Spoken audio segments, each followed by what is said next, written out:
बहनों और भाइयों,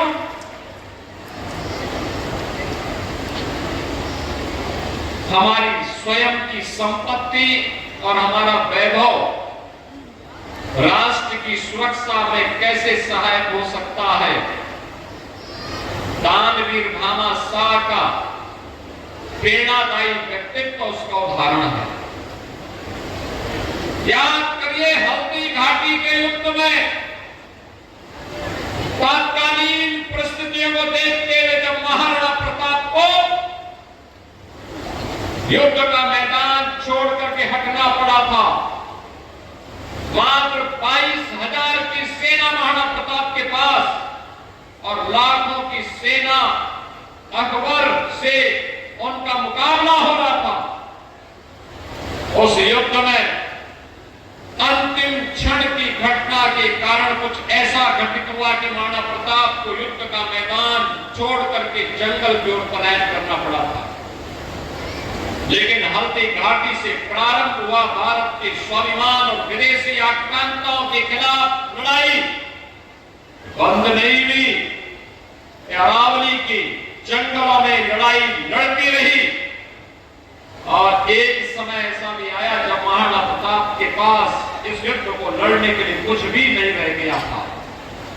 बहनों और भाइयों, तब भारत माता का महान सपूत भामा शाह अपनी पूरी संपत्ति को महाराणा प्रताप के चरणों में समर्पित करते हुए उन्होंने कहा था कि देश की आजादी के लिए भामा शाह भी अपना योगदान देने के लिए आया है। और उन्होंने अपनी पूरी संपत्ति महाराणा प्रताप को दी, जिस संपत्ति के बल पर 12 वर्ष तक पूरी सेना का वेतन और अकबर को दांतों तले चने चबवाने के लिए मजबूर करने की सामर्थ्य थी, जिसके बल पर फिर से मेवाड़ और चित्तौड़गढ़ के सभी दुर्ग और किले वापस फिर से महाराणा प्रताप के पास आए और भारत के स्वधर्म और स्वदेश की लड़ाई कैसे होनी चाहिए, महाराणा प्रताप ने उसका उदाहरण देशवासियों के सामने प्रस्तुत किया। अपने व्यापारी बंधुओं को, प्रदेश भर के व्यापारी बंधुओं को, उद्यमियों को इस दिवस की बधाई देता हूं और व्यापारी कल्याण दिवस के अवसर पर मुझे बताते हुए प्रसन्नता है कि जो भी उद्यमी या व्यापारी जीएसटी में अपना रजिस्ट्रेशन कराता है, हमारी डबल इंजन की सरकार उसे 10 लाख रुपए की बीमा कवर भी देता। अगर उसके साथ कोई घटना दुर्घटना होती है तो सरकार की तरफ से 10 लाख रुपए उस परिवार को सहायता स्वरूप उपलब्ध करवाते हैं। बहनों और भाइयों, आज से 9 वर्ष पहले का मुरादाबाद और आज के मुरादाबाद में जमीन आसमान का अंतर है। आज से 9 वर्ष पहले का मुरादाबाद उपद्रव के लिए, दंगों के लिए, कर्फ्यू के लिए, अराजकता के लिए, गंदगी के लिए, अव्यवस्था के लिए जाना जाता था। विकास की कोई सोच नहीं थी। लेकिन आज का मुरादाबाद गुरु जम्बेश्वर के नाम पर अपने विश्वविद्यालय के लिए जाना जा रहा है। मुरादाबाद के पास भी अपना विश्वविद्यालय है।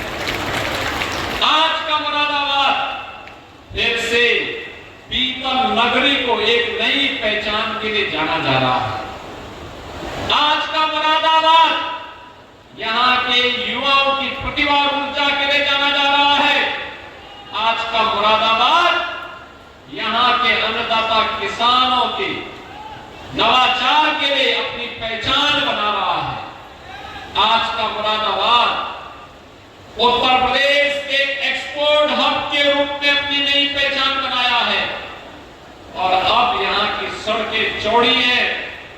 स्मार्ट नगरी के रूप में कहीं श्री राम वाटिका है, कहीं संविधान वाटिका है और कहीं पर एक एक पार्क के सुंदरीकरण करने के साथ साथ भारत की पौराणिक परंपरा को भी और भारत के स्वाधीनता आंदोलन में योगदान करने वाले क्रांतिकारियों और स्वाधीनता संग्राम सेनानियों के प्रतिनिधि नतमस्तक होकर के उनके प्रति कृतज्ञता ज्ञापित करता हुआ दिखाई देकर के अपनी गति को प्रगति में बदलने की ओर अग्रसर दिखाई दे रहा है और आज का समारोह उसी का उदाहरण है।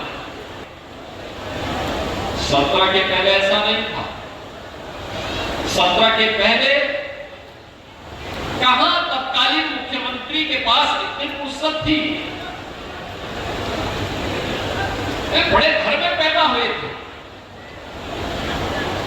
1 बजे 12 बजे 1 बजे सोकर के उठना, 3 बजे तक तैयार होना, 5 बजे फिर अपने मित्र मंडली के साथ बैठ जाना और महफिल जो जमती थी फिर वो जमी ही रह जाती थी, कभी उठती नहीं थी। तो जनता जनार्दन का हालचाल लेना और विकास की योजनाओं की फुर्सती कहां से थी। बहनों और भाइयों, उसी में जो फूले फटके मिल गए तो जनता की गाड़ी कमाई का पैसा कहां जाता था? ये फिजूल खर्ची में। इस पैसे में कैसे डकैती पड़ती थी ये किसी से छुपा हुआ नहीं है। जो योजना 100 रुपए में बन सकती थी उसके 500 करोड़ रुपए का बीपीआर बनता था, मनमाना खर्च होता था, आधा दौरा परियोजनाएं बन पाती थी। उत्तर प्रदेश के अंदर न सड़क थी, तब न बिजली थी, न तब न रोजगार की व्यवस्था थी। तब पर्व और त्योहार के पहले दंगे और कर्फ्यू शुरू हो जाता था। नौजवान के लिए नौकरी नहीं, अन्नदाता किसान के लिए कोई प्लेटफॉर्म नहीं, उद्यमी और व्यापारी की सुरक्षा नहीं, और एक कहावत ही चल पड़ी थी कि देख सफाई और बिटिया घबराई। तो बहनों और भाइयों, ये यूपी की पहचान थी। आज नए भारत का नया उत्तर प्रदेश प्रधानमंत्री मोदी जी के नेतृत्व में आज एक नई ऊंचाई को प्राप्त कर रहा है। ये सपा बसपा के लोग या कांग्रेस के लोगों का विकास का अपना विजन नहीं है। इनके विकास का मतलब तो इनके परिवार का विकास है। ये लोग अपने परिवार को ही प्रदेश मान लेते हैं और जब हमें कोई पूछता है हम लोग बोलते हैं कि प्रदेश का विकास ही हमारा विकास है। 25 करोड़ लोगों की खुशहाली हमारी खुशहाली है, 25 करोड़ लोगों का विकास ही हमारा विकास है। और मैं धन्यवाद दूंगा मुरादाबाद की जनपद वासियों को, कुंदर की वासियों को खासतौर पर, जिन्होंने तुर्क को परास्त करके साबित कर दिया कि बाबर का राज नहीं चलेगा, अब राम राज ही चलेगा। और राम राज के प्रतीक के रूप में आपने अपने प्रतिनिधि के रूप में ठाकुर रामवीर सिंह को चुनाव जिता करके भेजा। ये समाजवादी पार्टी की सोच बाबरी सोच है। ये बाबरी सोच विध्वंसक सोच होती है। ये बाबरी सोच कभी संबल के हरिहर मंदिर के अस्तित्व के साथ खिलवाड़ करती है। ठीक 500 वर्ष पहले संबल के साथ यही त्रासदी घटित हुई थी। अगर तत्कालीन समाज जागरूक होता, संबल में हरिहर मंदिर का कोई बाल बांका नहीं करता था। ये जो कांग्रेस और समाजवादी पार्टी की विभाजन करने की नीति है, यही बाबरी सोच है।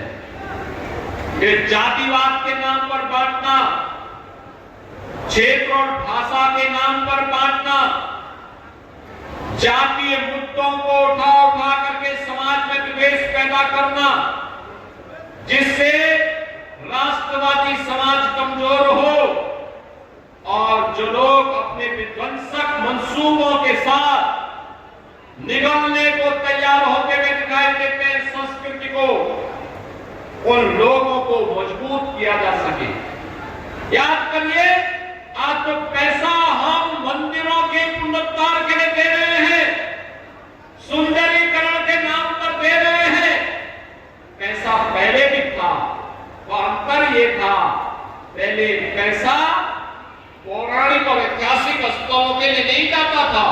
पहले ये पैसा कब्रिस्तान की बाउंड्री के लिए जाता था, अब ये पैसा किसी मंदिर को सुंदर स्वरूप देने के लिए चाहता है। यही अंतर है पिछली सरकारों की सोच, कब्रिस्तान की सोच थी, दिल्ली सरकारों की सोच तुष्टीकरण की सोच थी, इसलिए विकास नहीं होता था, दंगे होते थे, उपद्रव होते थे। और आज हमारा यूपी नो कर्फ्यू नो दंगा, अब है यूपी में सब चंगा।